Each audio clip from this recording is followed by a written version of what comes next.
तो देखिए MTP law 2022 मई या जून का सोल्यूशन देखेंगे, साथ में देखेंगे कि पेपर को प्रेजेंट कैसे करना है। तो देखिए लॉ में जब केस स्टडीज आती है, केस स्टडीज मतलब जो डायरेक्ट क्वेश्चंस नहीं होते हैं वो केस स्टडीज होते हैं।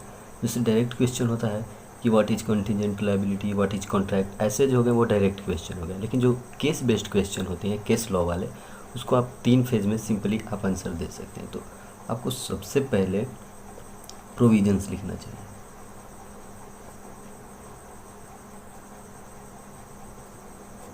सबसे पहले प्रोविजंस आपका क्या है? प्रोविजंस में आपका चैप्टर, जो भी चैप्टर है उसका नाम, मतलब कि किस लॉ के, जैसे 5 लॉ पढ़ना है आपको, क्या क्या? Indian contract act, sales of goods act, फिर आपको पार्टनरशिप, फिर LLP और कंपनी एक्ट। तो सबसे पहले आपको देखना है कि प्रोविजन मतलब किस चैप्टर का है, जिसमें इसमें आप लिखेंगे कि अकॉर्डिंग टू द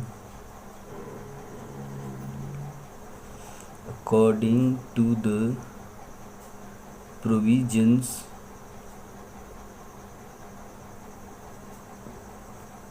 ऑफ, जैसे कि देखिए ये सिंपल वे है जिससे आप आंसर लिख सकते हैं। जैसे 1 का ए जो क्वेश्चन था उसमें क्या था कि एक मिस्टर मूर्ति हैं जो कि ट्रैवल कर रहे थे, ठीक है, मनाली एक जगह पर वो जा रहे थे अपनी पत्नी के साथ। वो किस चीज़ से जा रहे थे? बस से। तो बस से जब वो जा रहे थे, वो बस किसका था? हिमालय ट्रैवल्स प्राइवेट लिमिटेड का। तो कुछ टेक्निकल एरर के कारण क्या हुआ कि बस रुक गया, ठीक है, कुछ गड़बड़ी हुई बस में। फिर क्या हुआ कि ड्राइवर उससे रोक दिया और एकदम ठंडा रात था, ठीक है, मतलब एकदम शीत गिर रहा था। तो क्या हो गया कि ड्राइवर बोला कि अब तो वो जा नहीं सकते और ठंड गिर रही है, तो आप लोग जो नियर होटल है उसमें जाकर रुक जाए, जो कि 1 किलोमीटर के दूरी पर था। तो सभी लोग जाने लगे। तो उसी दौरान क्या हुआ कि जो मिस्टर मूर्ति थे उनकी जो पत्नी थी उनको कोल्ड यानी कि ठंड लग गई और वो बीमार पड़ गई। तो उन्हें क्या कहा गया इसके लिए कि अब रात है फिर भी आपको तो होटल तक जाना ही होगा। तो वो होटल तक गए। फिर मिस्टर मूर्ति जो थे वो सोचे कि अगर ये गाड़ी नहीं बिगड़ी होती तो ये परेशानी नहीं होती। तो वो क्या किए कि वो केस कर दिए, किस पे? जो बस वाले थे हिमालय ट्रैवल्स प्राइवेट लिमिटेड, उस पे। और वो डैमेजेस के लिए क्लेम किए कि मुझे डैमेजेस चाहिए। देखिए ब्रीच ऑफ कॉन्ट्रैक्ट तो हुआ है, क्यों? क्योंकि बस ख़राब हो गई और बस से हर किसी को जो है मनाली जाना था और मनाली से पहले ही बस ख़राब हो गई। तो जाहिर सी बात है कि क्लेम हो सकता है। लेकिन वो किस किस चीज़ों के लिए क्लेम किए? एक पर्सनल इनकन्वीनियंस, होटल चार्जेस के लिए और मेडिकल के लिए भी। तो यही बताना है इसमें कि क्या मिस्टर मारुति जो है वो जो फाइल किए हैं केस, किस किस के लिए? अपने पर्सनल इनकन्वीनियंस के लिए, होटल चार्जेस के लिए और मेडिकल के लिए। तो क्या वो सक्सेसफुल हो पाएंगे? उन्हें ये जो है वो पैसे मिलेंगे? यही बताना। तो देखिए ये किस चैप्टर से है? यह इंडियन कॉन्ट्रैक्ट एक्ट 1872 से। तो डायरेक्टली आप लिख सकते हैं कि according to the provisions of the Indian contract act 1872। देखिए यहाँ पे बात आती है क्वेश्चन तो आप समझ गए कि हाँ क्लेम मिलेगा कि नहीं मिलेगा। तो देखिए क्लेम तो उनको क्या क्या मिल सकता है पहले ये समझिए। देखिए वो 2-3 चीज़ों के लिए क्लेम किया। पर्सनल इनकन्वीनियंस के लिए तो हाँ पर्सनल प्रॉब्लम तो उनको हुआ है, क्यों? क्योंकि गाड़ी ख़राब हो गई। तो बस से उन लोग को जाना था और गाड़ी ख़राब हो गई तो उनको तो इनकन्वीनियंस हो गया, प्रॉब्लम हो गया। अब उन्हें होटल में रहना है तो होटल चार्जेस भी देना पड़ रहा है। किसकी वजह से?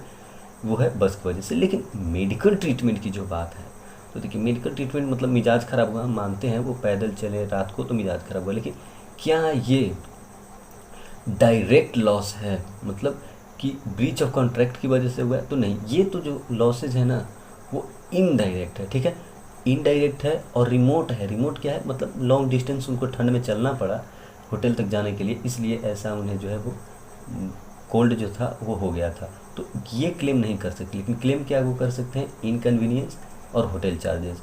तो यहाँ पे आंसर में ये चीज़ तो समझ में आ गया कि हाँ ये 2 चीज़ जो है वो एक चीज़ वो क्लेम कर सकते हैं, क्या है, इनकन्वीनियंस और होटल चार्ज, लेकिन वो क्लेम नहीं कर सकते वो है मेडिकल ट्रीटमेंट। तो इसको हम लिखें कैसे, ये तो समझ में आ गया कि ब्रीच ऑफ कॉन्ट्रैक्ट से है, ठीक है।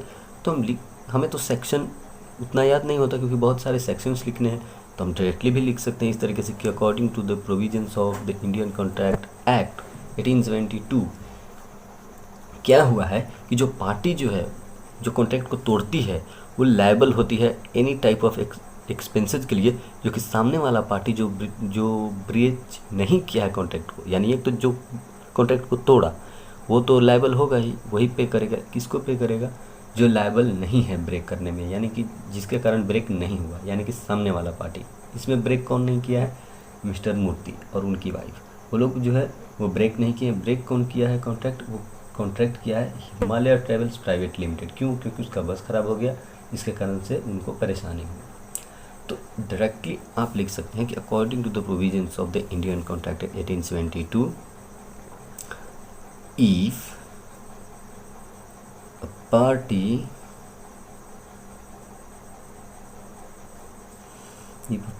has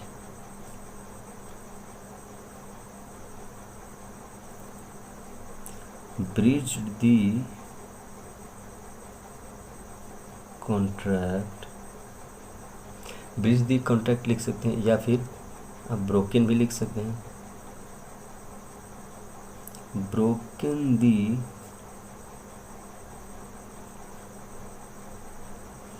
contract, then he or she will be liable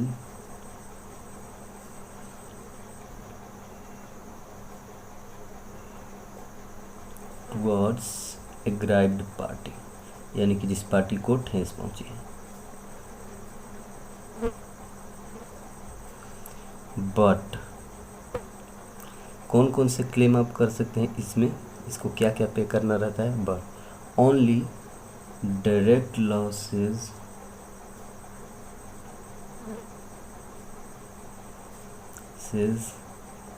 are paid, या फिर कह सकते हैं compensated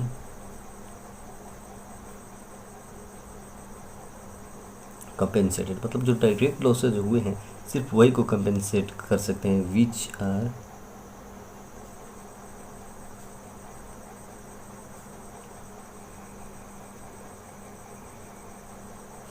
are naturally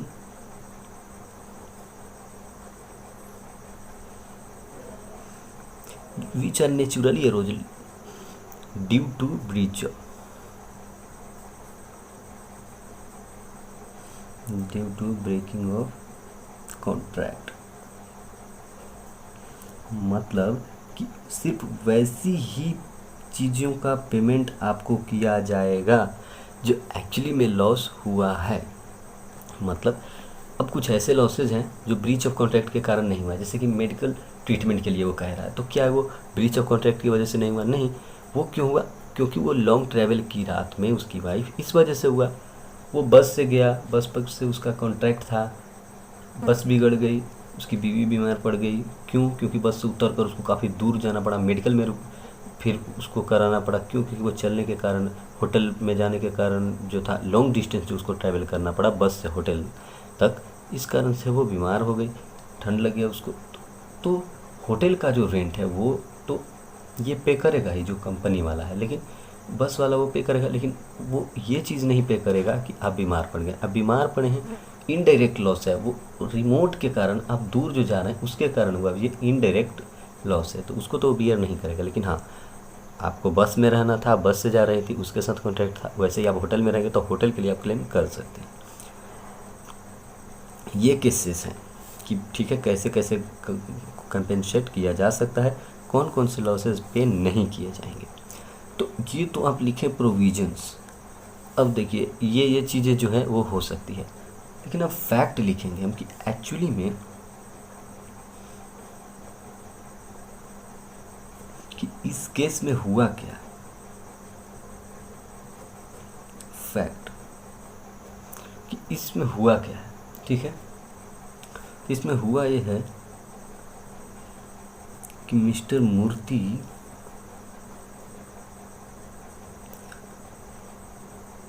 and his wife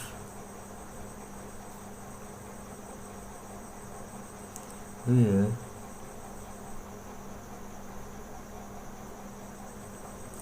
traveling, किससे? बस से जा रहे थे, traveling by bus of Himalaya travels. जो भी उसमें बातें लिखी हुई हैं साफ साफ आप लिख सकते हैं या अपने वर्ड्स में भी लिख सकते हैं। फैक्ट मतलब क्या हुआ है केस में, ठीक है, वो चीज़ लिखना है। तो लिखना है कि mister Murthy and his wife were travelling by bus of Himalaya Travels Private Limited. ये कोई कंपनी थी जो बस उनको प्रोवाइड की थी, ठीक है। ड्यू टू टेक्निकल डिफ़ॉल्ट, बस जो है वो ख़राब हो जाती है। ड्यू टू टेक्निकल डिफ़ॉल्ट क्या हो जाता है?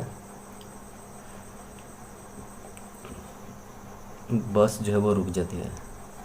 The driver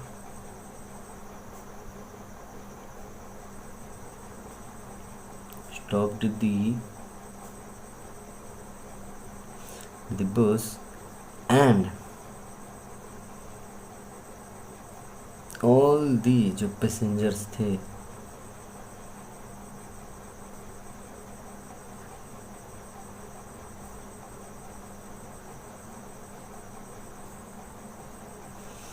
have to travel towards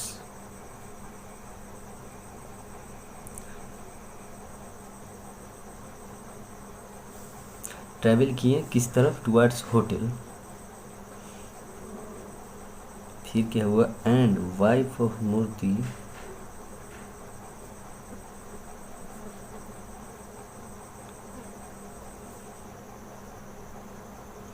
got cold, उन्हें कोल्ड हो गया,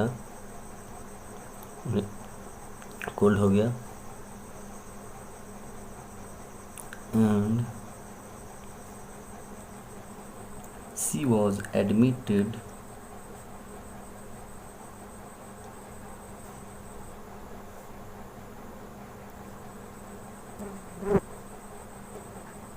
हॉस्पिटल, ठीक है, उसे हॉस्पिटल में एडमिट किया गया। और क्या हुआ कि मिस्टर मूर्ति जो थे वो केस कर दिए, उसके जो हस्बैंड थे। Mister Murthy file a case for किस किस चीज़ों के लिए किए थे?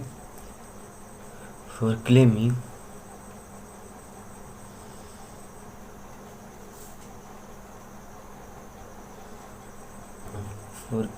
damages of किस किस प्रकार के damages? Personal inconvenience,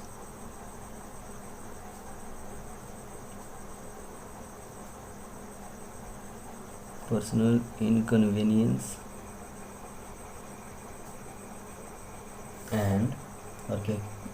hotel charges,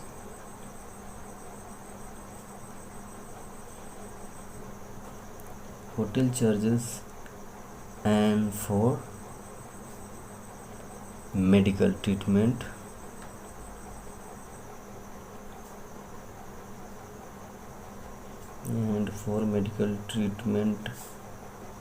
of his wife। और देखिए 2 पॉइंट तो हम लिख दिए। पहला प्रोविज़न कि किस चैप्टर से लिया गया है, और उसमें हम बताएं कि हाँ कैसे कैसे केस जो है उसको हम उससे मैच कर दिए कि हाँ किस चीज़ का केस है। और फिर लिखे हम फैक्ट, जिसमें लिखे कि हुआ क्या है इसमें। और लास्ट जो होगा वो होगा कॉन्क्लूजन। तो कॉन्क्लूजन में हम क्या लिखेंगे? कॉन्क्लूजन में हम लिखेंगे पहला पॉइंट कि yes mister Murthy can claim 4 किस किस चीज़ के लिए वो कर सकते हैं? पर्सनल इनकन्वीनियंस,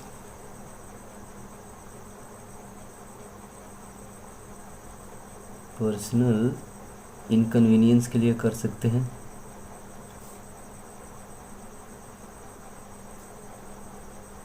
एंड और किस चीज़ के लिए? Hotel charge and hotel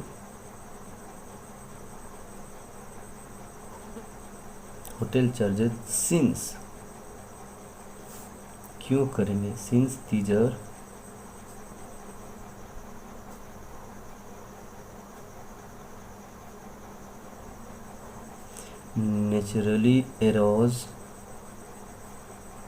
naturally erodes damages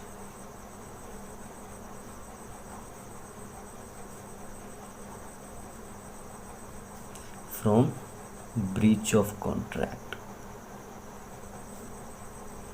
आप रीजन नहीं भी लिख सकते क्योंकि ऊपर आप जो है वो वजह बता दिए हैं वो प्रोविज़न में। और दूसरा पॉइंट हम लिखेंगे कि वो क्या नहीं कर सकते हैं। कि मिस्टर मूर्ति जो है, mister Murthy can not claim for medical treatment.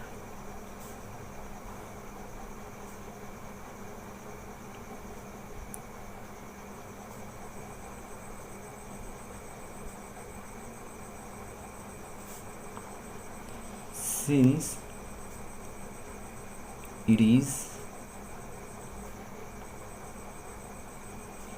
indirect loss or have not arise naturally, ये अपने आप नहीं हुआ है, ठीक है। इसको कॉन्ट्रैक्ट से कोई लेना देना नहीं है। तो देखिए हम किस किस फेज में आंसर लिखें। हम तीन जो हम पॉइंट लिए, पहला प्रोविज़न, देखिए शॉर्ट में आपको बताता हूँ सब कुछ। पहला प्रोविज़न में आपको क्या नाम लिखना है? एक तो कि एक्ट का नाम लिखना है,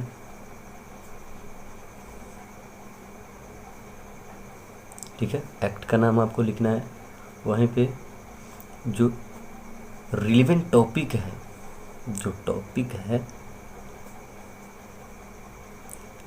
वो लिखना है,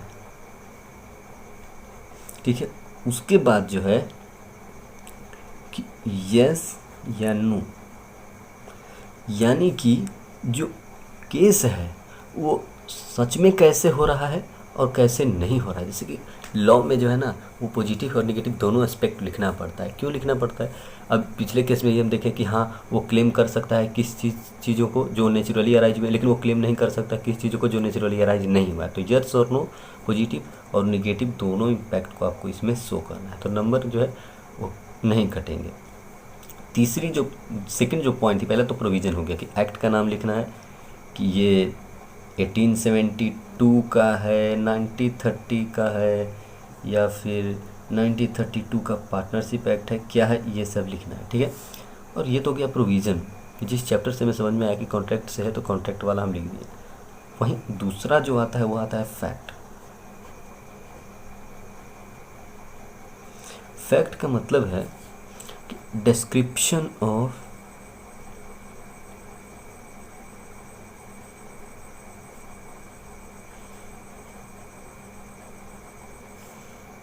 गिवन केस लॉज। फैक्ट का मतलब होता है description of given case laws, मतलब कि जो केस लॉ दी गई है ऊपर उसमें जो डिस्क्रिप्शन है, यानी कि टोटल जो भी हुआ है हैपनिंग, वो हैपनिंग इन द क्वेश्चन, जो कुछ भी क्वेश्चन में हुआ है उस चीज़ों को यहाँ पे आपको लिख देना है कि हाँ मूर्ति जा रहा था अपनी बीवी के साथ, वो बस से जा रहा था, बस ख़राब हो गई तो उसे उतरना पड़ा, उतरने के कारण जो था होटल खोजना पड़ा, और होटल में जाने के दौरान उसकी बीवी बीमार पड़ गई। फिर वो केस किया, और केस किया तो दो चीज़ों के लिए केस किया, एक पर्सनल इनकन्वीनियंस के लिए, फिर मेडिकल ट्रीटमेंट के लिए भी। तो क्या वो दोनों चार्जेज उसको मिलेंगे कि नहीं मिलेंगे, ठीक है। और फिर बात ख़त्म, यानी कि क्वेश्चन का जो निष्कर्ष निकलता है वो आपको फैक्ट में लिखना है। वही लास्ट में आपको क्या लिखना है वो है कंक्लूजन, वो है कंक्लूजन। यहाँ पे आप डायरेक्टली 1 और 2 सेंटेंसेस में लिख सकते हैं कि यस होगा या फिर नो होगा कि नहीं होगा। 1 और मोर सेंटेंस, 1 मोर नहीं कहेंगे, 1 और 2 सेंटेंस, 1 या 2 सेंटेंस में आप इसका आंसर लिख सकते हैं। लेकिन ऊपर वाला जो है वो क्वेश्चन के साइज पे डिपेंड करता है, लेकिन इसमें नहीं। जिसकी देखिए इसमें इस तीनों जो प्रोविज़न, फैक्ट और कंक्लूजन की हमने बात की, उसमें हमें पता है कि जो प्रोविज़न है उसमें आपको पहले पकड़ना है कि किस चैप्टर से लिया गया है। वहाँ पे आप लिखेंगे कि according to the provision of, जैसे कि चैप्टर 1 इंडियन कॉन्ट्रैक्ट एक्ट 1872, तो वो लिख देंगे। और फिर आपको टॉपिक पकड़ना है कि जो टॉपिक है वो किसका है। तो ब्रीच ऑफ कॉन्ट्रैक्ट का था, कॉन्ट्रैक्ट दोनों में साइन था, बस को पहुंचाना था, लेकिन वो क्या था, बीच में ही पहुंचाने से पहले ही, मनाली से पहले ही ख़राब हो गया, नहीं पहुंचा पाया। फिर दिखाना है आपको कि जो नहीं पहुंचा उसके पॉजिटिव एस्पेक्ट क्या है, निगेटिव एस्पेक्ट क्या है। पॉजिटिव एस्पेक्ट ये है कि उससे हुआ क्या, तो कॉन्ट्रैक्ट ब्रीच हो गया, लेकिन नेगेटिव इम्पैक्ट क्या है कि अब उसको क्लेम देने पड़ेंगे, उसको पैसे देने पड़ेंगे। तो ऐसे ऐसे पॉजिटिव और नेगेटिव, जैसे कि अब क्लेम देने पड़ेंगे तो कौन से क्लेम देने हैं, कौन से क्लेम नहीं देने हैं, तो ये सब हो गया प्रोविज़न में बता दिए। और फैक्ट फिर यानी कि इससे हम ऐड करेंगे, हाँ देखिए क्या क्या हुआ है, ऐसे ऐसे हुआ है केस में जिसके कारण हम ये चीज़ लिखें। फिर कंक्लूजन कि होगा या नहीं होगा, जो डायरेक्ट होगा।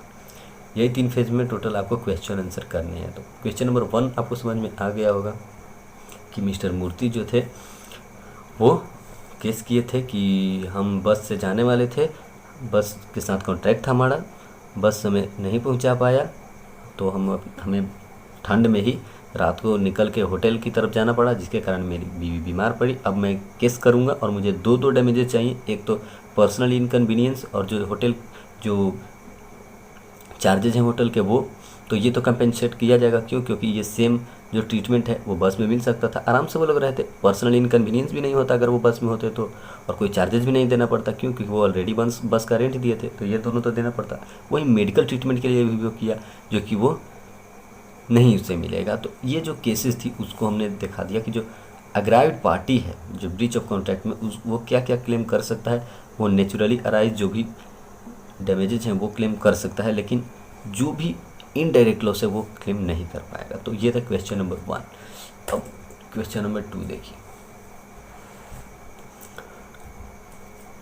क्वेश्चन नंबर 1 का बी जो है वो क्या कहता है कि रोहन जो था वो 1 पर्सन कंपनी जो था वो क्रिएट किया था, और 1 पर्सन कंपनी जो क्रिएट किया उसका जो मेमोरेंडम था, यानी कि जो ऑब्जेक्टिव जो बताता है, जो चार्टर होता है किसी भी कंपनी का, उसमें लिखा हुआ था कि उसका भाई जो विनोद है वो नॉमिनी है। ठीक है, और विनोद जो था वो क्या कर रहा था, Vinod is starting his new business in abroad. अब जो उसका भाई था जो नॉमिनी था वो कहीं और विदेश में वो जो था वो कोई कंपनी स्टार्ट कर रहा था, कोई नया बिजनेस स्टार्ट कर रहा था, और इसके लिए उसे इंडिया को हमेशा के लिए छोड़ना था। और इसके कारण क्या होता है कि विनोद जो है वो चाहता है कि अपना जो नॉमिनेशन जो वो रोहन के कंपनी में ओपीसी में दिया है वो विड्रॉ कर ले। ठीक है, तो इसके लिए क्या होता है कि taking into the consideration the provisions of the company act 2013 answer the questions given below. कह रहा है कि वो हमेशा के लिए विड्रॉ करना चाहता है। उसी में 2 केसेस हैं। पहला कि क्या ये कंपलसरी है कि विनोद जो है वो अपना विड्रॉवल ले ले ओपीसी से। तो देखिए, क्योंकि वो परमानेंटली जा रहा है तो उससे ये चीज़ लेना चाहिए। क्यों? क्योंकि अगर वो इंडिया का जो था वो अगर रेजिडेंस उसके पास होता तो वो कर सकता था। फिर सेकंड पॉइंट है कि can Rohan makes his 17 year old age nominee in such case. देखिए, एक माइनर 17 साल से नीचे तो वो तो माइनर ही होता है, एक माइनर क्या नॉमिनी हो सकता है? तो देखिए, माइनर 1 पर्सन कंपनी का नॉमिनी नहीं हो सकता। तो ये तो साफ केस हो जाएगा। अब देखिए डायरेक्टली आंसर्स उसी वे में। तो देखिए, पहले हम लिखेंगे प्रोविजंस कि according to the provisions of the company act 2013। ठीक है, क्या होता है कि only major person can be a nominee, जैसे कि केस में था कि जो उसका भाई था वो नॉमिनी था। ठीक है, तो उसी से हम रिलेट कर दिए कि माइनर नहीं हो सकता, ये तो हम जान रहे हैं। तो केस क्या कहता है वो पहले लिखेंगे। पॉजिटिव और नेगेटिव एस्पेक्ट हमें दोनों लिखना था, तो पहले पॉजिटिव लिखना है कि only major person can be a nominee of OPC, minor can not be a nominee, nominee नहीं हो सकता। Also owner of OPC must have residence of India और have stays in India for more than 120 days. कह रहे कि company में अगर आप मान लीजिए आप नॉमिनी हैं तो आपको कम से कम इंडिया में 120 दिन तक रहना है, ठीक है। 120 दिन से कम नहीं। आप इंडिया में कंपनी चला रहे हैं तो आपको कम से कम 120 दिन रहना ही रहना है। अगर आप उससे कम रहे हैं तो आप ओपीसी में नॉमिनी नहीं रह सकते, ठीक है। यहाँ पे जो लिखा हुआ है कि यहाँ पे नॉमिनी लिख सकते हैं, ऑनर नहीं। यहाँ पे क्या होना चाहिए, यहाँ पे होनी चाहिए nominee. Also a nominee of OBC must have a residence of India। Residence of India मतलब कम से कम वो 120 दिन इंडिया में रहे। इफ़ ही और she is living India permanently then he और she can not be a nominee. अगर वो हमेशा के लिए जा रहा है इंडिया से तो नॉमिनी नहीं हो सकता। तो ये तो प्रोविजंस में इजीली लिख दिए, हमें केस वेस लिखने की कोई दिक्कत नहीं आई और नंबर नहीं रिजेक्ट करते। एक्चुअली में बहुत रेयर केस में रिजेक्ट होता है। तो देखिए ये हम लिख दिए कि नॉमिनी जो है वो नहीं हो सकता इस रेजिडेंस ऑफ इंडिया। कब? अगर वो 120 दिन से कम रहा हो, ठीक है। यानी कि उस 120 दिन से ज़्यादा रहना होगा और वो इंडिया का जो उसके पास रेजिडेंस होना चाहिए। वो परमानेंटली अगर इंडिया को छोड़ रहा है तो वो ये काम नहीं कर सकता। ये चीज़ें हमने लिख दिया। और वैसे ही जो था, अब फैक्ट देखिए हुआ क्या है।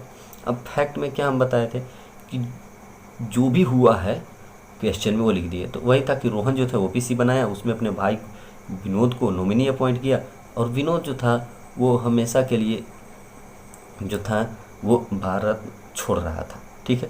और वो क्या चाहता था कि वो अपना नॉमिनेशन वाला जो उसका कंसेंट है वो भी ड्रॉ कर ले।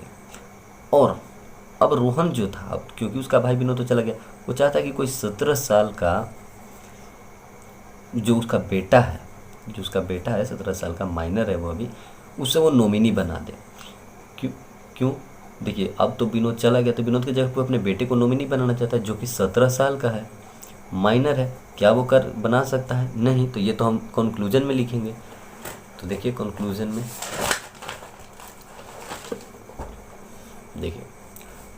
में हमने साफ लिखा कि it is mandatory. First question क्या था?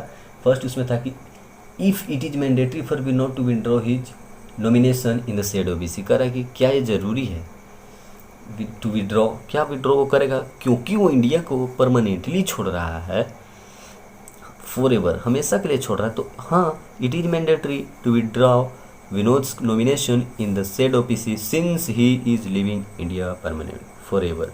क्योंकि वो हमेशा के लिए जा रहा है तो उसे ये करना ही पड़ेगा। अब वहीं कंक्लूजन 2 में हमने लिखा जिसमें था कि क्या 17 साल का लड़का जो है उसका वो बन सकता है नॉमिनी? तो नहीं। देखिए एक माइनर जो है ना वो नॉमिनी नहीं बन सकता ओपीसी का। तो अगर दोनों केसेस में क्या देखें, फर्स्ट में तो यस देखें कि हाँ ये मैंडेटरी है, उसे भी ड्रॉ कर लेना चाहिए। क्यों? क्योंकि वो इंडिया में तो अब रहने वाला नहीं है, परमानेंटली छोड़ रहा है। और वहीं देखें कि 17 साल का जो माइनर है वो बन सकता है, तो नहीं, वो नहीं बन सकता। अब देखिए तीसरा जो है 1 का सी, वो कह रहा है कि breach of condition can be treated as breach of warranty. देखिए ये तो डायरेक्ट क्वेश्चन हो गया कि ब्रीच ऑफ कंडीशन जो है, यानी कि कंडीशन क्या होता है, जो मेन मकसद होता है किसी भी कॉन्ट्रैक्ट का, वो अगर नहीं फुलफिल किया गया तो उसको हम मान सकते हैं कि चलो छोड़ो, छोटा मोटा हम उसको मान लेते हैं, उसको हम कंडीशन नहीं वारंटी मान लेते हैं। यानी कि हम कब केसेज में उसको ऐसा कर सकते हैं कि हमारा जो एक्चुअल चीज़ था वो फुलफिल नहीं हुआ, लेकिन फिर भी हम उसको मान लिए कि चलो ये छोटी सी ही डैमेजेज है, मेन मकसद जो है वो पूरा है, जबकि वो पूरा नहीं है। किस किस केसेस में जो है वो हमारा मेन कंडीशन जो है वो टूटा है, लेकिन हम उसको मेन कंडीशन नहीं मानेंगे कि नहीं ये मेन कंडीशन नहीं टूटा। तो देखिए बहुत सारे केसेस हैं, जैसे कि फर्स्ट पहले देखें लिखे कैसे, a breach of condition can be treated as breach of warranty in the following ways. और ये किस चैप्टर से है? As per the sales of goods act 1930। अब देखिए पहला केस है when the buyer itself assume as a breach of warranty. अगर मान लीजिए कि हम खरीदे कोई सामान, ठीक है, और हम देखें कि वो सामान हम बोले थे कि कोई चीज़ हम मंगवाएं लाल कलर का, बोले कि लाल कलर का लाना, वो ऑरेंज का लाया, तो ये तो ब्रीच ऑफ कंडीशन है। हम तो उसको ऑरेंज के लिए ऑर्डर किए, लेकिन हम सोच रहे कि चलो लाल है ये भी चल ही जाएगा। तो फिर हम क्या किए कि हम सेलर को बोलें कि नहीं भाई थोड़ा सा क्लेम जो है वो कुछ पैसे वैसे दो, क्योंकि तुम एक्चुअल चीज़ नहीं जो है वो डिलीवर किए हो, नहीं तो हम केस कर देंगे। तो वो क्या किया कि थोड़ा सा आपको कंपेंसेट कर दिया, कुछ पैसे दे दिए कि चलो भाई तो इसमें क्या हुआ कि कंडीशन तो फुलफिल नहीं हुआ था आपका रेड कलर का, लेकिन जो था आप एज ए बायर आप खुद ही एज्यूम कर लिए कि कंडीशन फुलफिल हो गया है और हमारा जो वारंटी फुलफिल नहीं हुआ है। तो ये तो हो गया कि जब बायर खुद ही मान लिया, ठीक है।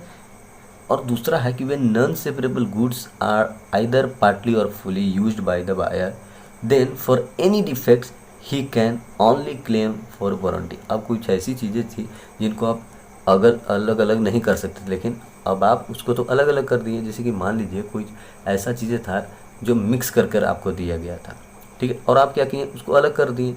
तो जब अलग कर दिए तब तो उसको मिक्स आप कर नहीं सकते। आपको दूध दिया गया था, अब आप दही उससे बना चुके हैं, ठीक है, और आप बोले कि नहीं यार हम तो तुमसे दही ही मांगे थे, ठीक है, तब तो वो बोलेगा ना कि हाँ आप जब मेन चीज़ था दूध, आप उस दूध को हमें दीजिए, हम आपको देते हैं फिर से दही। तो अब आप क्या कहेंगे, क्या दही से दूध बना देंगे? नहीं बनेगा। तो नॉन सेपरेबल जो सब्सटेंस है उसको आप थोड़ा सा या बहुत ज़्यादा यूज कर लिए कोई, तो उसको उससे क्या होता है कि आपका जो है वो वारंटी का ही आप डैमेजेस क्लेम कर सकते हैं। मेन जो आपका मकसद था उसके लिए डैमेज नहीं कर सकते, उसके लिए क्लेम नहीं कर सकते डैमेजेस को। क्यों? क्योंकि मेन चीज़ को अब क्या है, अब आप यूज कर लिए हैं ना, उसको आप यूज कर लिए हैं तो वो तो चीज़ यूज्ड हो गया, वो तो बचा नहीं। जो बचा नहीं तो उसके लिए आप क्लेम कैसे करेंगे? और वैसे ही तीसरा केस है कि गवर्नमेंट पॉलिसीज़। क्या होता है कि कभी कभी सरकार जो है ना वही कह देती है ऐसा कि नहीं ये जो ब्रीच है वो ब्रीच ऑफ कंडीशन नहीं, ये ब्रीच ऑफ वारंटी है। कुछ कुछ कभी कभी केसेज आती है ऐसा जब सरकार खुद ही कह देती है, तो ये तो कोई बहुत बड़ी एक्सप्लेन करने की चीज़ नहीं है, कभी कभी सरकार ही ऐसी कर देती है। और लास्ट वन है कि when buyer has accepted fully without inspection and thereafter he और सी। देखिए अब क्या है कि अब आप पूरा एक्सेप्ट कर लिए, आपको पता है कि सामान ख़राब है, फिर भी आप इंस्पेक्ट नहीं किए, जांच पड़ताल नहीं किए, पूरा एक्सेप्ट कर लिए, और आपको बाद में ये चीज़ पता चलता है, ठीक है, जब टाइम वाइम सब कुछ ख़त्म हो गया और आप कहते कि नहीं अब तो हम इसको जो है वो रिटर्न करेंगे वरना केस करेंगे और पूरा कॉन्ट्रैक्ट जो है वो ब्रीच कर देंगे, तो आप नहीं कर सकते। क्यों? क्योंकि टाइम आपका ख़त्म हो चुका है। आपको inspect at the time of delivery ही आपको देखना चाहिए था कि सामान सही पहुंचा या नहीं। अब आप तो परचेज कर चुके हैं, तो अब आप क्लेम जो है वो आफ्टर ए लॉन्ग पीरियड नहीं कर सकते, आपको तुरंत ही करना चाहिए था। तो इस केस में अगर आपको डिफेक्टिव गुड्स मिला है, आपको डिलीवर हो गया है, तो इसके लिए आप सिर्फ और सिर्फ डैमेजेज जो है वो वारंटी का ही क्लेम कर सकते हैं। अब देखिए 2 का ए जो है ना वो भी डायरेक्ट क्वेश्चन है, उसमें कंटीजेंट कॉन्ट्रैक्ट का जो है वो जितने भी लॉ हैं उससे रिलेटेड रूल्स हैं वो सब बताना है। तो देखिए उससे क्या क्या है, तो कंटीजेंट कॉन्ट्रैक्ट क्या होता है, वैसा कॉन्ट्रैक्ट जो किसी चीज़ को होने या ना होने पे बेस्ड होता है, ठीक है, वो फ्यूचर कॉन्ट्रैक्ट जिसे कहते हैं उसे ही कहते हैं कंटीजेंट कॉन्ट्रैक्ट। तो देखिए कि the contract which is based on happening और non happening of some events and its performance is unseen at the time of agreement. इसका परफॉर्मेंस तो अनसीन होता है ना, हम परफॉर्म नहीं कर रहे हैं। हम मान लीजिए हम एग्रीमेंट किए कि अगर आपका जो है वो चना अगर इस साल उगता है 1 क्विंटल, तो वो आप मुझे दे देंगे और मैं आपको पैसे दे दूंगा। तो ये तो उगने पर डिपेंड करता है ना, हो सकता है ड्रॉट हो जाए या सुखाड़ पड़ जाए, ऐसा कुछ हो जाए जिसके कारण फसल उगे ही ना, तो फिर तो वो कॉन्ट्रैक्ट रहेगा नहीं। तो ये हैपनिंग और नॉन हैपनिंग पे है टाइम का। क्यों? अगर सही अच्छा फेवरेबल रहा वेदर तो प्रोड्यूस हो जाएगा, और नहीं हुआ तो सारे चने गायब। तो ये लीगल है, इलीगल नहीं है। लेकिन क्या है कि इसका परफॉर्मेंस जो है ना वो किसी चीज़ के होने और ना होने पे यानी कि फ्यूचर पे वो डिपेंड करता है। तो इससे रूल्स क्या क्या है, तो पहला रूल तो यही बताता है कि ये जो है ना वो अननोन इवेंट्स पे डिपेंड जो है वो अननोन इवेंट्स पे डिपेंडेंट है। Performance is based on unknown events. जो भी इवेंट्स होने वाले हैं, जो भी आगे होने वाले हैं वो तो अननोन है, हम तो जान नहीं रहे हैं, वो उससे तो हम अनजान हैं। मान लीजिए ए और बी कॉन्ट्रैक्ट करता है सेम क्वेश्चन चने के लिए, तो क्या वो जान रहा है कि चना जो है उसका प्रोडक्शन होगा ही होगा? उसका नहीं जान रहा है, तो ये दोनों पार्टी अननोन होते हैं। और क्या है कि इट इज़ हैपनिंग और नॉन हैपनिंग ऑफ इवेंट, कर कि ये जो कॉन्ट्रैक्ट है ना वो किसी चीज़ का होना और न होने का ही जो है वो प्रतीक है। It is happening and non happening of event, किसी भी इवेंट का होने या न होने का जो रिजल्ट है वो ये कॉन्ट्रैक्ट होता है। ये टोटली फ्यूचर पे ही डिपेंड करता है ना कि ये होगा या नहीं होगा। फ्यूचर तो अनप्रेडिक्टेबल है। ये हो गया दूसरा। तीसरा देखिए both the parties are unknown, बिल्कुल एक नहीं दोनों पार्टी को नहीं पता होता कि हाँ, चने रोकने वाले को भी नहीं पता कि चना होगा ही होगा, और जो कॉन्ट्रैक्ट कर रहा है उसको तो बिल्कुल भी मतलब दोनों जो है वो अननोन है उसके होने के। इसका जो कंडीशन है ना, जो कॉन्ट्रैक्ट का जो ये जो कंटीजेंट कॉन्ट्रैक्ट है उसमें दोनों पार्टी जो है वो अननोन है, कुछ नहीं पता क्या होगा नहीं होगा। लेकिन ये क्या है, ये लीगल एग्रीमेंट है, क्योंकि ये फ्यूचर पे बेस्ड है, फिर भी ये लीगल है। और ये जो है वो वैगरिंग एग्रीमेंट से अलग है। वैगरिंग एग्रीमेंट क्या होता है, इलीगल होता है। और जो इसका जो है वो आउटकम डिसाइड करता है कि परफॉर्मेंस होगा या नहीं। मान लीजिए कि चने के लिए कॉन्ट्रैक्ट किया गया, चना अगर उग गया तो कॉन्ट्रैक्ट होगा, अगर नहीं उगा तो नहीं होगा। तो ये सारे जो थी वो केसेस रिलेटेड थी किससे, कॉन्टिजेंट कॉन्ट्रैक्ट से। अब देखिए 2 का बी भी जो है ना वो डायरेक्ट क्वेश्चन है। वो कह रहा है कि एलएलपी जो है वो एक तरफ तो वो जो है वो कंपनी में जो भी जो शेयर होल्डर्स होते हैं डायरेक्टली आप समझिए, उनको पहले तो कोई लाइबिलिटी के लिए वो जो है वो इंश्योर करती है, वो लाइबिलिटी को वो कम कर देती है, बेनिफिट्स प्रोवाइड करती है, gives the benefits of limited liability of company. पहले तो वो कंपनी वाली लाइबिलिटी प्रोवाइड करती है जो कि लिमिटेड होता है, और दूसरी ओर जो है ना वो पार्टनरशिप को भी फ्लेक्सिबल कर देती है। मतलब एलएलपी क्या है, एलएलपी जो कहता है कि होगा प्रॉफिट शेयरिंग ही, लेकिन अनलिमिटेड लाइबिलिटी चेंज हो जाएगी लिमिटेड लाइबिलिटी में, मतलब कंपनी वाला बेनिफिट देने लगती है, और जो हमारा पार्टनरशिप है उसको थोड़ा सा फ्लेक्सिबल कर देती है। वो रिजिड था क्यों, क्योंकि वहाँ पे अनलिमिटेड लाइबिलिटी था और म्यूचुअल एजेंसी था। तो देखिए डायरेक्ट क्वेश्चन है तो डायरेक्टली आंसर लिखेंगे। कह रहा कि making limited liability to partner, इसके जितने भी केस हैं वो हम बताते हैं कि आखिर ये ऐसा होता क्या है। तो पहला हम ये चीज़ लिखेंगे कि लाइबिलिटी जो है ना वो लिमिटेड कर देते हैं, किसका, पार्टनरशिप का। पार्टनरशिप में क्या होता है कि liability of all partners are unlimited which are ignored here. LLP में ये इग्नोर कर दिया जाता है। And it establishes the separate legal entity between the partners and LLP as like company, और कंपनी की तरह ये जो है वो सेपरेट लीगल एंटिटी एस्टैब्लिश कर देता है और लाइबिलिटी भी लिमिटेड कर देता है। वहीं क्या है कि पार्टनरशिप में म्यूचुअल एजेंसी होता है कि अगर फर्म अगर एक्ट कुछ कर रहा है गलत तो उसके लिए सारे जो पार्टनर से वो रिस्पॉन्सिबल होंगे, या फिर एक पार्टनर अगर कुछ गलत कर रहा है ऑन बिहाफ ऑफ फर्म तो पूरे फर्म जो है वो रिस्पॉन्सिबल होगा। लेकिन वो चीज़ यहाँ पे निगलेक्टेड है, एलएलपी में ये चीज़ नहीं है, सेपरेट लीगल एंटिटी है। चौथा में देखिए LLP ensures profit to each partners and all are limited up to their capital contribution. जितना आप कैपिटल कंट्रीब्यूट किए हैं उसके अनुसार आपको जो है प्रॉफिट मिलेगा और लिमिटेड है। In partnership performance of partners liable the whole firm and vice versa, this is neglected LLP. वही बात है म्यूचुअल एजेंसी वाला कि पार्टनरशिप में अगर पार्टनर्स गलत करते हैं तो पूरी फर्म जो है वो रिस्पॉन्सिबल है, और अगर फर्म गलत कर रही है तो पूरी पार्टनर्स रिस्पॉन्सिबल है। एक अकेला पार्टनर भी पूरी फर्म को जो है वो लाइबल कर सकता है। तो ये सारे पॉइंट्स थे। अब देखिए जो 3 का ए है वो भी डायरेक्ट ही क्वेश्चन है। वो क्या कहता है कि पार्टनरशिप को डिफाइन करना है और जितने भी एसेंशियल एलिमेंट्स है पार्टनरशिप में उनमें से किसी 2 को एक्सप्लेन भी करना है, बताना सबको है और 2 को एक्सप्लेन करना है। तो देखिए उसमें होता क्या है, सबसे पहले तो कि पार्टनरशिप है। पार्टनरशिप कहते हैं कि इसको है व्हेन 2 और more persons join together with an agreement to start a firm and earn profit then it is called partnership. मतलब जब 2 से ज़्यादा लोग साथ जुड़ते हैं किस चीज़ के लिए, वो साथ जुड़ते हैं कि कोई बिजनेस स्टार्ट करना है, वो एग्रीमेंट बनाते हैं और प्रॉफिट अर्न करते हैं, तो इसी को कहते हैं पार्टनरशिप। अब देखिए एलिमेंट्स की बात करें तो एलिमेंट्स क्या क्या होता है पार्टनरशिप में। पहला तो एग्रीमेंट। एग्रीमेंट क्या है कि डीड है, ये एक रिटन डॉक्यूमेंट है जो कि कंपलसरी नहीं होता है पार्टनरशिप में, लेकिन इसे क्रिएट किया जाता है जिसमें राइट्स और ड्यूटीज ऑफ ईच पार्टनर्स जो है वो मेंशन रहता है, किस पार्टनर का क्या है, कितना राइट है, कितना ड्यूटीज है, उनका लाइबिलिटी क्या है, सब कुछ मेंशन रहता है। वो होता है एग्रीमेंट। अभी जो एग्रीमेंट जो है वो उनके बीच में जो बताता है कि रिलेशन क्या है, और ये डीड में जो है वो लिखा जाता है। एक डीड होता है, एक डॉक्यूमेंट जिसमें ये लिखा रहता है। 2 और मोर पर्सन, बिल्कुल पार्टनरशिप के लिए मिनिमम 2 लोग होने ही चाहिए, ठीक है। आगे देखिए म्यूचुअल एजेंसी होनी चाहिए। म्यूचुअल एजेंसी मतलब एक जो है वो सभी को रिप्रेजेंट करे, मतलब सब लोग एक हैं। There is mutual agency among all the partners, मतलब जितने भी पार्टनर्स हैं वो फर्म को रिप्रेजेंट कर रहे हैं, फर्म जो है वो पार्टनर्स को रिप्रेजेंट कर रहा है, सभी इक्वल ट्रीट किए जाएंगे। इसमें और क्या है फीचर्स इसका कि अनलिमिटेड लाइबिलिटी होती है। लाइबिलिटी कैसा होता है, अनलिमिटेड, मतलब each partners have unlimited liabilities under partnership firm. Unlimited liability होता है उनका पर्सनल एसेट्स तक को जो है वो उठा लिया जा सकता है। तो किसी देखिए शॉर्ट में हमने सभी को एक्सप्लेन किया, लेकिन आप किसी 2 को ही शॉर्ट में आप एक्सप्लेन करेंगे तो ये जो क्वेश्चन है 3 और 6 मार्क्स का वो आपको एक्चुअली में मिल जाएगा। थोड़ा सा किसी भी 2 पॉइंट को आपको एक्सप्लेन कर देना है, जो कि यही था कि 2 और मोर पर्सन। तो आप लिख सकते हैं कि सिंगल पर्सन जो है इसको नहीं चला सकता, कम से कम 2 पार्टनर चाहिए और दोनों के बीच में प्रॉफिट शेयरिंग होनी चाहिए। तो ये सब बातों को थोड़ा सा आप बढ़ा सकते हैं, आप 12th में जानते हैं ये सब पढ़ के।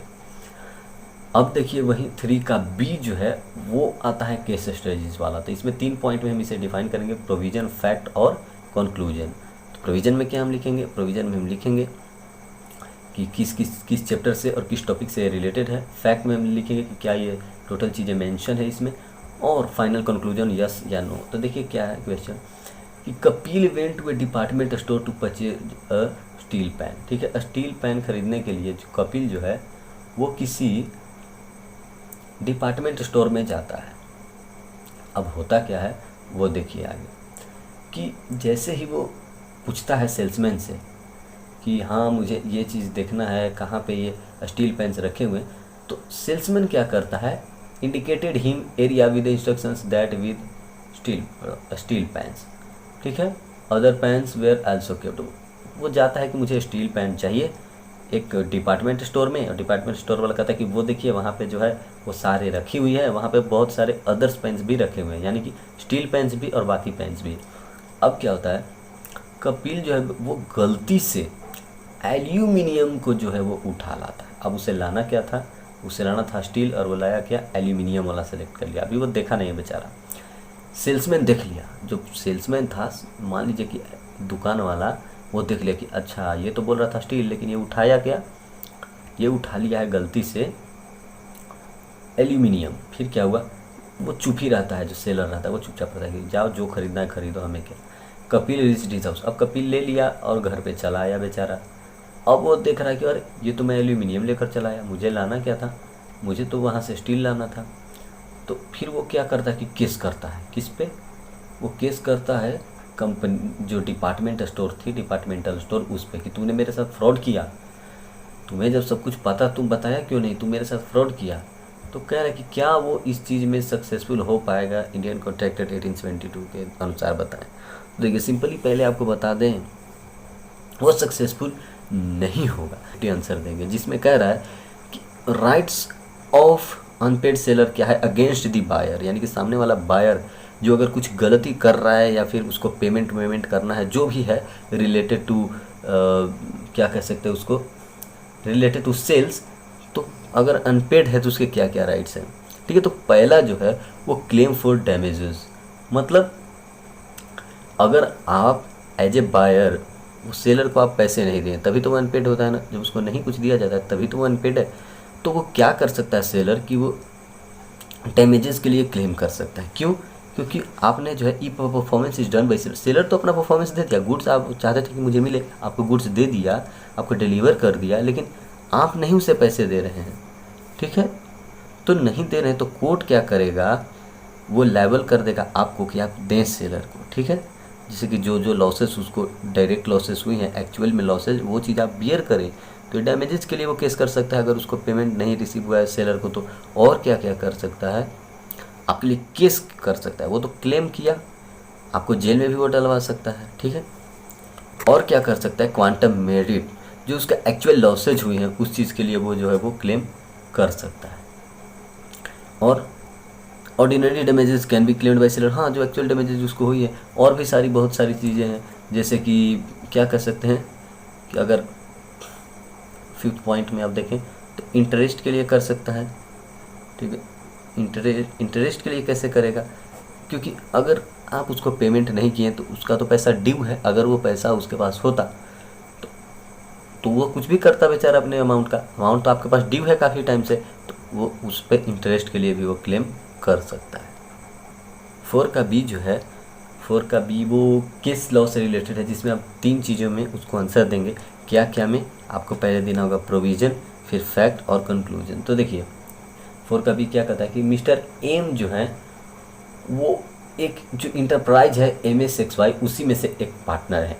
MSXY कोई इंटरप्राइज है जिसके 4 पार्टनर्स हैं और उसमें से एम जो है एक और पार्टनर है। फिर क्या होता है कि मिस्टर जेड का जो है वो मिस्टर एम पे 6 करोड़ बाकी जो उसे नहीं दे सकता। तो क्या वो चाहता है मिस्टर एम कि मैं जो पार्टनर हूँ, जो हम लोग 4 पार्टनर हैं, इसी में हम जो है वो मिस्टर जेड जिसका मुझ पे पैसा बाकी है 6 करोड़, उसको मैं पार्टनरशिप दे देता हूँ। जितना भी मेरा शेयर है वो सब कुछ जो है वो हम बेच देते हैं। किसको? मिस्टर जेड को। क्यों? क्योंकि 6 करोड़ रुपया उसका बाकी है मिस्टर एम पे। तो मिस्टर एम क्या चाहता है कि वो बेच दे। आगे देखिए क्या होता है कि वो कैसे कैसे बेचेगा, इस चीज़ को आप बताएं। Can mister M validly transfer his interest in the firm by way of sale? क्या वो एज ए सेल की तरह वो अपना इंटरेस्ट जो है वो ट्रांसफ़र कर सकता है? और सेकंड क्वेश्चन है कि तो जो जिसको ट्रांसफ़र किया जाएगा जो मिस्टर जेड है, ठीक है, तो वो जो है उसको क्या क्या उसके पास राइट्स रहेंगी अगर मिस्टर एम जो है वो फर्म से रिटायर हो जाता है, और 6 महीने के बाद जो है क्या क्या राइट्स जो है वो मिस्टर जेड के पास बचेगी अगर मिस्टर एम अपना पूरा शेयर दे देगा मिस्टर जेड को। तो देखिए सबसे पहले तो हम प्रोविजंस लिखेंगे। देखिए अब ये ऐसा क्वेश्चन है ना कि जिसको आप डायरेक्टली भी आंसर लिख सकते हैं क्वेश्चन नंबर 1 लिखकर और क्वेश्चन नंबर 2, लेकिन इसको हम जो है वो ऐसे लिखेंगे थोड़ा सा। इससे ये होता है कि अच्छा प्रेजेंटेशन होता है। तो ट्रांसफ़र की बात किया है शेयर का, तो देखिए according to the provision of Indian Partnership Act 1932 a partner can transfer his और her share and make them liable to take his share, make them able, liable में बोला, make them able to take his share in profit also. वो जो वो transfer कर सकता है अपना शेयर, और प्लस उस शेयर को जो है वो अपना जो प्रॉफिट का जो शेयर वो भी उसे दे सकता है। किसको? जिसको वो अपॉइंट करना चाहता है अपनी जगह पे। इन सच केस क्या होता है कि transferee only get profit share and can not interfere in the agreement of other partner. बाकी जो पार्टनर्स है उनमें वो क्यों इंटरफेयर करेगा? उसको जो है सिर्फ और सिर्फ क्या मिला है? उसको मिला है सिर्फ और सिर्फ शेयर, ठीक है, उसको प्रॉफिट शेयर मिला है। किसके जगह पे? मिस्टर एम के जगह पे। तो केसेस जो अराइज होती हैं वो 2 केसेस हैं। देखिए और ये चीज़ हो गई। अब देखिए वो जो था इंटरफेयर नहीं कर सकता था। और फैक्ट क्या है कि मिस्टर एम जो था वो एक पार्टनर था XY कंपनी में। अब वो क्या चाहता है, now he wants to transfer his share. वो अपना शेयर जो है वो ट्रांसफ़र करना चाहता है। किसको? मिस्टर जेड को। क्यों? क्योंकि मिस्टर जेड का कुछ पैसा बाकी था मिस्टर एम पे। अब क्या है होता है कि क्या वो ऐसे ट्रांसफ़र कर सकता है? अगर वो ऐसे कर सकता है तो क्या क्या राइट्स जो है वो सामने वाले यानी मिस्टर जेड को मिल सकता है। तो देखिए फैक्ट क्या कहता है कि एम जो पार्टनर था XY कंपनी में, उसके ऊपर 6 करोड़ बाकी था जेड का। तो एम सोचता है कि जेड को पैसे देने से अच्छा उसको अपना शेयर ही दे देते हैं और हम हट जाते हैं उससे। वो हट जाता है। क्या वो ऐसा कर सकता है? बिल्कुल कर सकता है। वहीं पूछा गया था कि क्या क्या राइट्स है ट्रांसफर के, तो उसको हम जो है वो डिस्कस कर लेते हैं। देखिए पहला क्वेश्चन था कि क्या वो ट्रांसफ़र कर सकता है, तो बिल्कुल हाँ वो ट्रांसफ़र कर सकता है। जैसे कि by a way of sale वो ट्रांसफ़र कर सकता है। वो एज ए मॉर्गेज भी, देखिए इसके केसेस हैं, मॉर्गेज की तरह भी कर सकता है, और भी कई इसके तरीके हैं जिसके तहत वो जो है वो ट्रांसफ़र कर सकता है। वो सारी जो मतलब सिंपली ये कि वो ट्रांसफ़र कर सकता है। पार्टनरशिप में शेयर जो है वो इजीली ट्रांसफरेबल होते हैं। दूसरा जो था कि ट्रांसफ़र के क्या क्या राइट्स होते हैं, तो ट्रांसफरी जो है ना उसे सिर्फ प्रॉफिट मिलेगा। इंस्पेक्शन और थोड़ा बहुत जो है वो इंस्पेक्शन जो है वो अलाउ रहेंगे, थोड़ा बहुत ही, बहुत ज़्यादा नहीं। He get the same position as Mister M head, Mister M की तरह ही इसको जगह मिला जाएगा। और क्या है, he can inspect the books और he will now liable for the acts of all. क्योंकि वो मिस्टर एम की जगह पे आ गया है यानी कि एज ए पार्टनर वो काम करेगा, तो ये लायबल होगा हर एक कामों के लिए जो ये वो करेगा, ठीक है। और शेयर्स तो सब कुछ मिलेगा, ये एसेट्स ये सब में। ये था टोटल फैक्ट। फिर हम देखें कि कंक्लूजन, और सबसे पहले देखे थे प्रोविजन क्योंकि ये पार्टनरशिप का था। अब जो है वो 5 का ए देखिए आप, उसमें क्या है कि सोहन एक ट्रेडर है जो कि क्या बेचता है, वीट। तो सोहन के पास क्या है कि विनोद आता है और कहता है कि मुझे जो है वो अच्छी क्वालिटी का जो है वो वीट दीजिए। फिर क्या कहता है विनोद कि मतलब मुझे दिखाइए। तो विनोद को जो है सोहन जो कि ट्रेडर था वो दिखा देता है उसको क्वालिटी वाला। तो विनोद जो है उससे सेटिस्फाइड हो जाता है और बहुत बोलता है कि ये जो है वो 10 जो है वो जून को 2021 को आप मुझे प्रोवाइड कर देना, ठीक है। और कितना प्रोवाइड करना, 100 बैग। अब देखिए क्या होता है कि the delivery of wheat and the payment was to be made in the next 3 month. कह रहे कि आने वाले 3 महीने में जो है, यानी कि 10 सितंबर को वो पेमेंट मिलना था और डिलीवरी देना था वीट का। अब देखिए डिलीवरी से पहले क्या होता है कि कोई और जो कस्टमर था वो सोहन के पास आता है, ठीक है, जिसका नाम विक्रम है, और वो कहता है कि जितना मैं आप विनोद को बेच रहे हैं ना वीट, उससे मैं ज़्यादा दूंगा। तो सोहन क्या करता है कि सोहन जो है वो विनोद को, जो भी उसकी जो 100 बैग्स थी वीट की, किसकी, विनोद की, वो जो है वो किसको बेच देता है, विक्रम को। क्यों? क्योंकि विक्रम कह रहा है कि उससे ज़्यादा देंगे। और ये कब की बात है, 10 सितंबर से पहले की। 10 सितंबर को उसको डिलीवरी मिलना था, उससे पहले की। तो विक्रम जो था, जो बेचारा अभी ख़रीदने आया, वो बोला कि मैं आपको बहुत ज़्यादा पैसे दूंगा। उसे तो नहीं पता था कि सोहन जो है वो ऑनर नहीं है, क्योंकि रिस्क तो उसको ट्रांसफ़र हो गया था, वो तो परचेज कर लिया था। अब भले ही इसकी डिलीवरी जो थी और पेमेंट वो बाद में मिलनी थी, लेकिन ऑनरशिप तो पास हो गया था ऑलरेडी। किसके पास? वो तो विनोद के पास था। तो विक्रम को ये चीज़ नहीं पता था। तो देखिए विक्रम को तो रियल टाइटल ट्रांसफ़र हो चुका है, एक बात समझ लीजिए। आगे देखिए, with the reference to the Sales of Goods Act, discuss if such a sale made by Sohan to Vikram is a valid sale। देखिए गुड फेथ में हुआ है तो वैलिड सेल तो है। तो देखिए 3 केसेस में, इसको भी अब आराम से पढ़ते हैं। पहला क्या कहता है कि अकॉर्डिंग टू, देखिए प्रोविजंस पहले हम लिखेंगे, हम जान रहे हैं किस चीज़ से है, सेल्स ऑफ गुड्स एक्ट का है। तो according to the provisions of sales of goods act 1930, risk passes with the ownership. Risk जो है वो ओनरशिप के साथ पास हो जाता है गुड्स का, यानी कि जो यहाँ पे विनोद था उसके पास हो गया है, उसको ओनरशिप दे दिया गया, तब वही रेस्पॉन्सिबल होगा हर चीज़ के लिए। उसके पास रिस्क भी उसके पास है। A person who has the ownership can transfer the goods title, but also if other person who purchase goods in good faith get real title from those who don't have ownership। कह रहा है कि जो एक आदमी जिसके पास goods है, जिसके पास रिस्क ओनरशिप है, वो गुड्स को ट्रांसफ़र कर सकता है, अच्छा टाइटल जो है एक्चुअल में वो दे सकता है।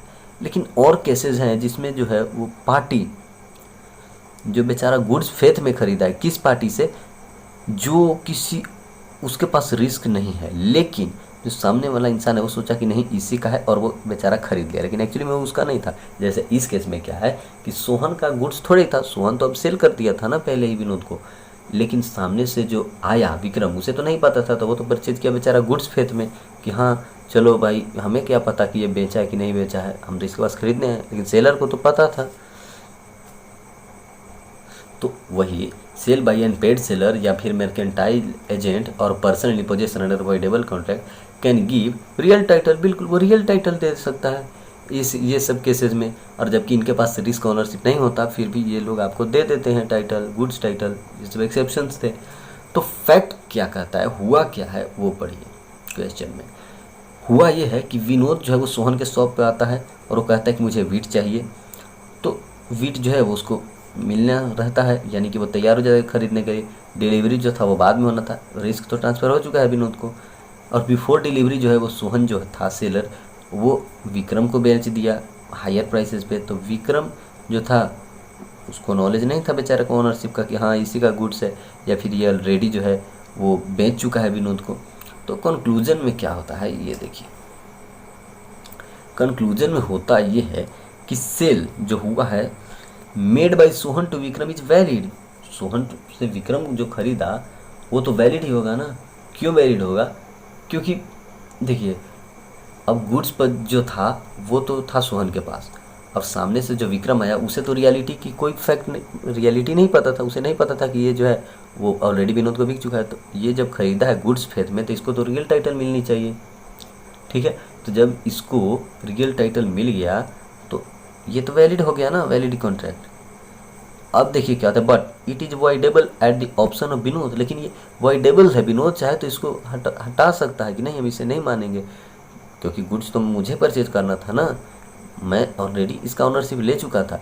विनोद कैन स्यू और can also claim for damages from the Sohan. Sohan से जो है वो क्लेम कर सकता है डैमेजेस, और उस पर केस भी कर सकता है।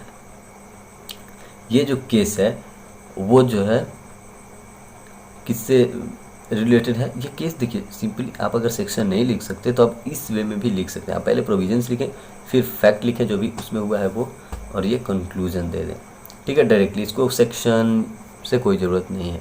अब 5 का बी देखिए, 5 का बी क्या कहता है कि यहाँ पे एक कंपनी है ABC लिमिटेड कंपनी, जो कि सेल परचेज करती है आयरन रॉड की, और यही उनका मेन ऑब्जेक्टिव है, जो कि मेमोरेंडम ऑफ एसोसिएशन यानी कि पब्लिक डॉक्यूमेंट में लिखी हुई है, जिसे पब्लिक पढ़ती है।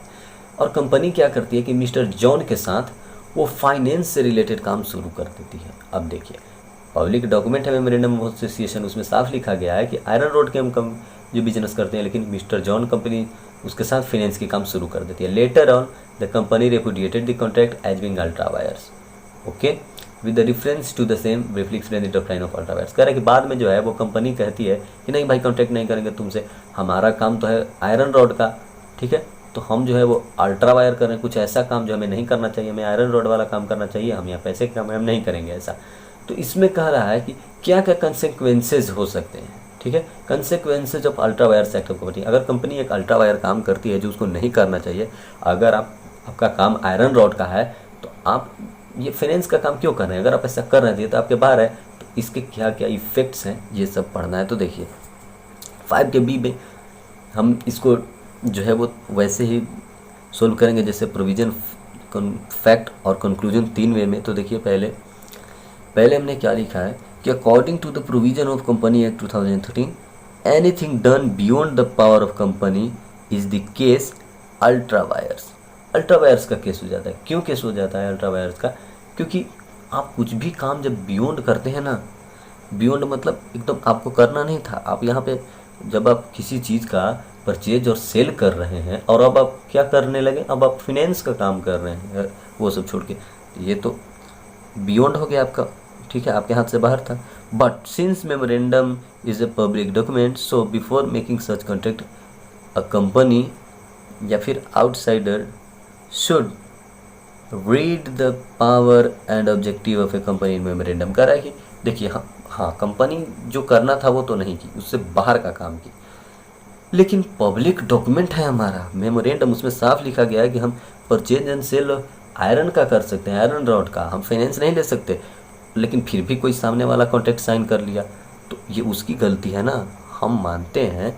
हम तो कहेंगे कि नहीं नहीं नहीं, हम तो स्टील वाला ही काम और रॉड परचेज वर्चेज नहीं करते, हम तो पैसे भी लेन देन करते हैं।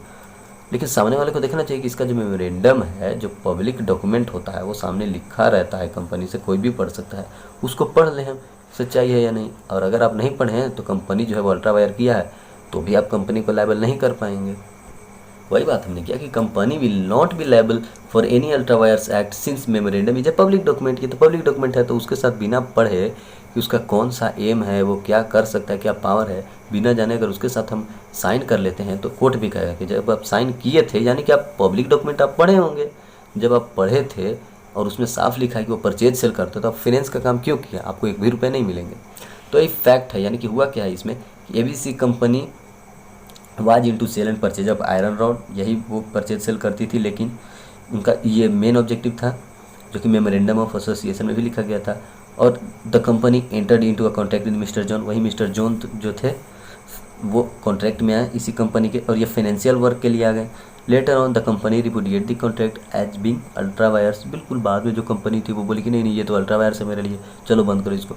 तो कंक्लूजन बताना है, तो कंक्लूजन में देखिए शॉर्ट में मैंने लिखा हूँ कि mister John can not sue the company, neither can claim for any amount और can not make liable the ultra vires for ultra vires. कह रहा है कि वो तो केस भी नहीं कर पाएंगे अब, ठीक है। ऊपर सब कुछ हम बता दिए क्यों नहीं कर पाएंगे, क्यों, क्योंकि पब्लिक डॉक्यूमेंट में साफ लिखा है ना कि ये परचेज सेल करता है, फाइनेंस का काम नहीं कर सकता, और आप किए हैं तो यहाँ पे आप केस भी नहीं कर सकते हैं, उसे किसी भी अल्ट्रा वायर्स के लिए लायबल भी नहीं कर पाएंगे।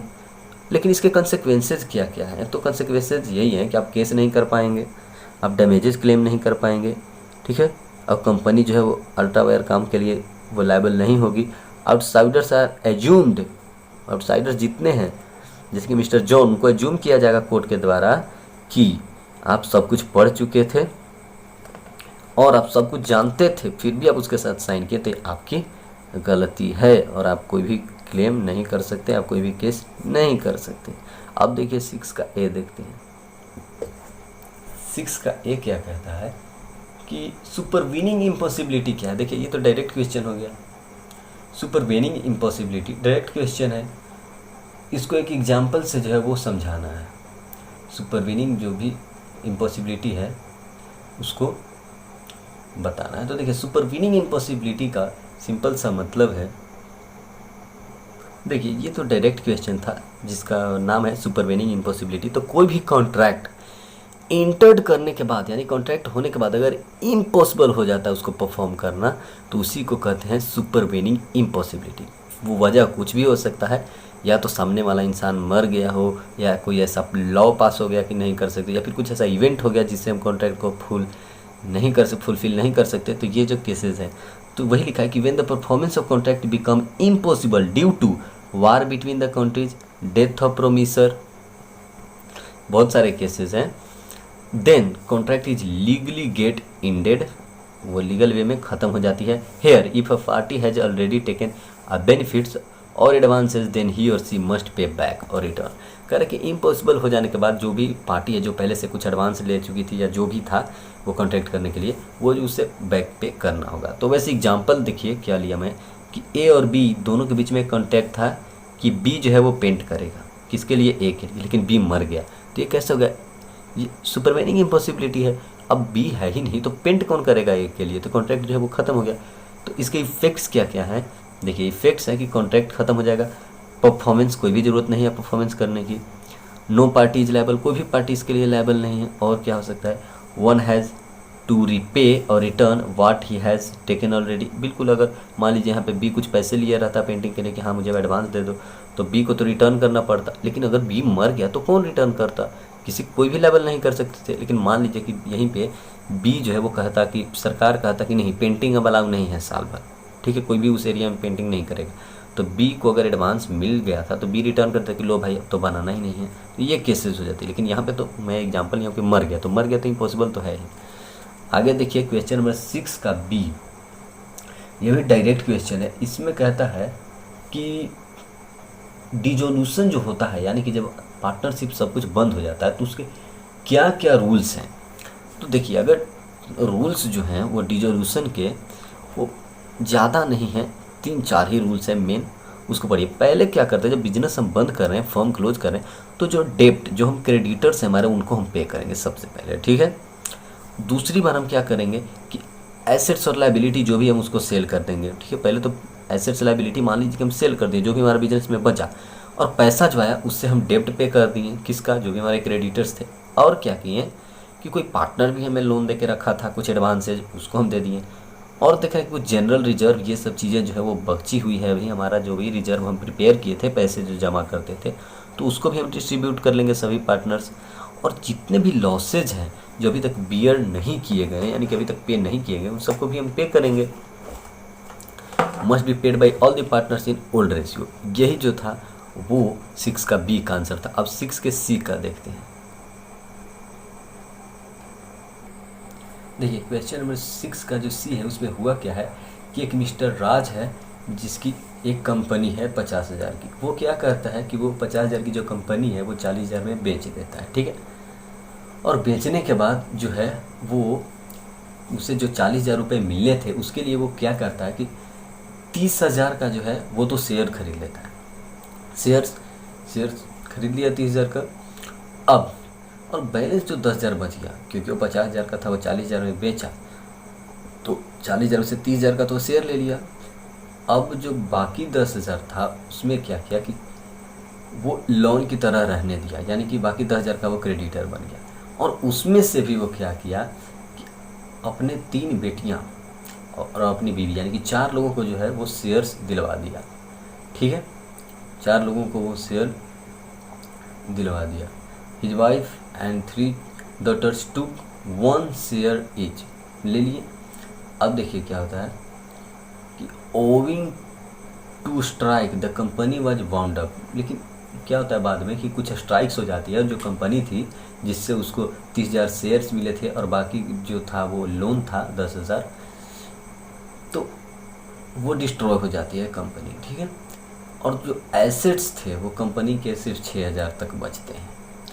तो कह रहा है कि वो चाहता है कि बाद में क्या होता है कि the debts due to unsecured creditors were 8,000। Assets तो कंपनी के पास टूटने के बाद कितनी बचती है, 6,000 की, लेकिन जो डेब्ट थे वो जो कि अनसिक्योर्ड क्रेडिटर्स के कारण 8,000 के थे। और मिस्टर राज क्या करता है कि वो 6,000 जो है वो खुद रख लेता है। किससे? कंपनी से, एज ए लोन, क्योंकि वो 10,000 का लोन दिया था।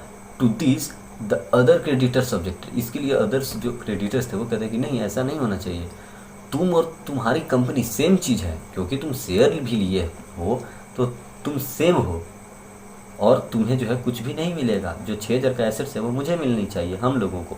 तो क्या वो सही कह रहे हैं? देखिए, इसमें पहले आंसर डायरेक्टली समझ लीजिए कि वो नहीं, ऐसा नहीं है। क्यों? क्योंकि 10,000 तो उसका बाकी था, भले 30,000 का वो शेयर जरूर लिया था, वो शेयर था तो कंपनी ख़त्म तो उसका शेयर भी ख़त्म, ठीक है।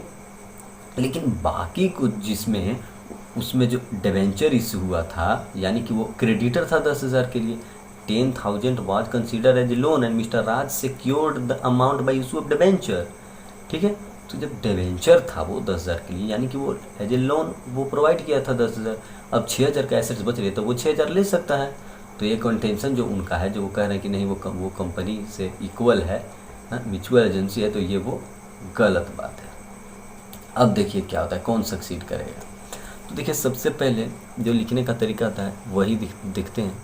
सबसे पहले प्रोविजंस, कि according to the provisions of the Indian company act 2013, company is separate from its shareholders, company जो है शेयर होल्डर से सेपरेट है, shareholders and are not liable for the acts of company, shareholders जो है वो company के act के लिए लायबल नहीं होते हैं, तो वो अलग है। क्यों? ये कॉरपोरेट विल थ्योरी जो है वो कंपनी एक्ट में बताती ही यही है कि जो कंपनी है ना, उससे जो इसके शेयर होल्डर्स हैं वो अलग हैं। तो इसमें हुआ क्या है कि राज जो था वो 50,000 का कंपनी फॉर्म करता है, फिर वो फॉर्म करने के बाद उसको बेच देता है 40,000 में, और 40,000 में बेचने पर वो 3,000 का शेयर्स जो है वो ले लेता है, जिसको बेचा उससे पैसे लेने थे इसको 40,000, लेकिन वो क्या करता है कि 3,000 एट द रेट 10, 3,000 जो था वो शेयर से लेता है एट द रेट 10 से, यानी 30,000 वो शेयर लेता है, और बाकी 10,000 जो है एज ए लोन जो है वो एज ए डिवेंचर सिक्योर कर लेता है। और साथ में उसकी वाइफ और चिल्ड्रंस भी जो थे उनको उनमें हिस्सा दे देता है।